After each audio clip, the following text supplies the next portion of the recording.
হয়তো আলোচনা হবে।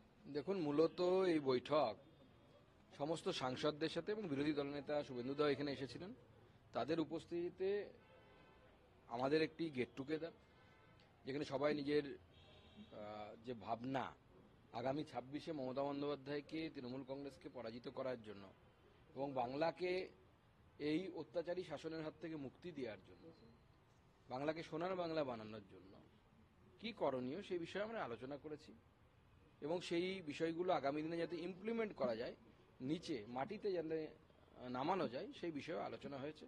তার সাথে একটা যে ধরনের ক্যাজুয়াল মিট থাকে, অর্থাৎ পরিবারের লোকেরা যেভাবে একসাথে খাওয়া দাওয়া করে, একসাথে কথা বলে, একসাথে গল্প করে, সেরকমও অনেকটা সময় আমরা কাটিয়েছি। কোনো কর্মসূচি ঠিক হয়েছে আজকে থেকে? দেখুন, এখানে তো কর্মসূচি পুরোটা ঠিক হওয়া সম্ভব নয়, কারণ এখানে শুধু এমপিরা আছে। যেহেতু বিজেপি সংগঠনের লোকেরা সবাই এখানে নেই, তো বিজেপির কর্মসূচি সাংগঠনিক দলের যখন সাংগঠনিক বৈঠক হয় সেখানে ভ্যালিডেট হওয়ার পর সেটা নিচে যায়।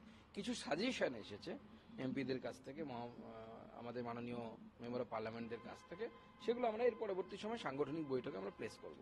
রাজনৈতিক মহলে গুঞ্জন যে আপনি রাজ্য সভাপতির দায়িত্ব পেতে চলেছেন, সেই জন্যই আজকে সাংসদদের সাথে এই বৈঠক।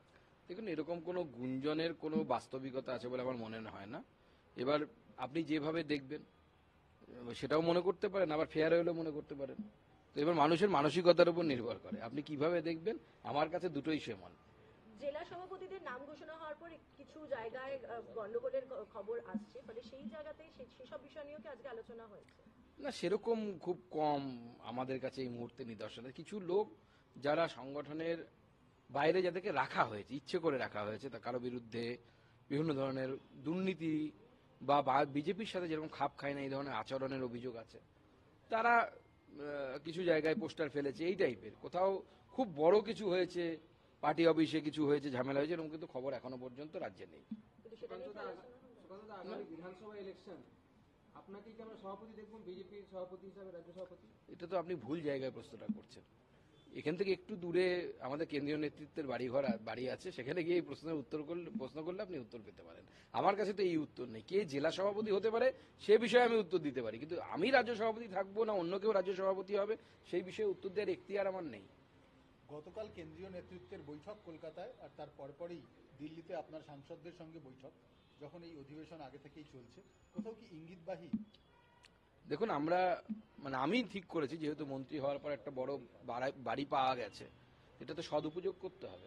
দিল্লিতে এটাই পশ্চিমবঙ্গ রাজ্য বিজেপির অফিস আপাতত। তো স্বাভাবিকভাবে এখানে আমরা প্রতি সেশনে একবার, সে চায়েতে হোক বা রুটিতে হোক বা ভাতে হোক বা নাড়ুতে মুরগিতে হোক, একবার না একবার আমরা প্রতি সেশনে বসবো, যাতে আমরা বিভিন্ন অভিজ্ঞতা আমরা নিতে পারি। আমাদের শ্রমিকদা আছেন, সিনিয়র আমাদের এমপি, তিনি খুব সুন্দর প্রশ্ন করছেন, ভালো বক্তব্য রাখেন। তার অভিজ্ঞতা তো আমাদের নতুন সাংসদরা নিতে পারেন। মনোজ টিগ্গা নতুন সাংসদ আছেন, আমাদের কার্তিক পাল নতুন সাংসদ আছেন, সৌমেন্দু অধিকারী নতুন সাংসদ আছেন। তো যারা নতুন সাংসদ তারা তার অভিজ্ঞতা নেবে, যারা দ্বিতীয়বারের সাংসদ তারা নতুনদেরকে তাদের অভিজ্ঞতা দিয়ে সাহায্য করবে।